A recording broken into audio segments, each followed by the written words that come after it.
નમસ્કાર, હું રાહુલ વેગડા એશિયાના સૌથી જૂના અખબાર મુંબઈ સમાચારના ડિજિટલ પ્લેટફોર્મ પર આપનું સ્વાગત કરું છું. ચાલો જોઈએ આજની મુખ્ય હેડલાઇન્સ.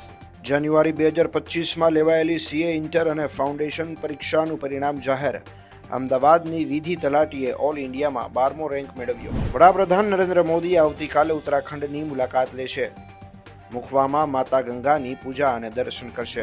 ગુજરાતમાં એનએફએસએ હેઠળ 76 લાખથી વધુ અન્ન સલામતી કાયદા હેઠળના કુટુંબોને વિનામૂલ્યે અનાજ પૂરું પાડી રહી છે.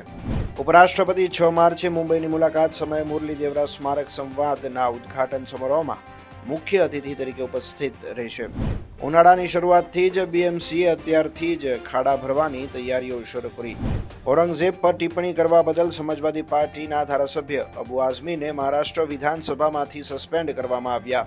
વિદેશ મંત્રી ડોક્ટર એસ જયશંકરે લંડનમાં યુકેના પ્રધાનમંત્રી કીર સ્ટારમર સાથે મુલાકાત કરી.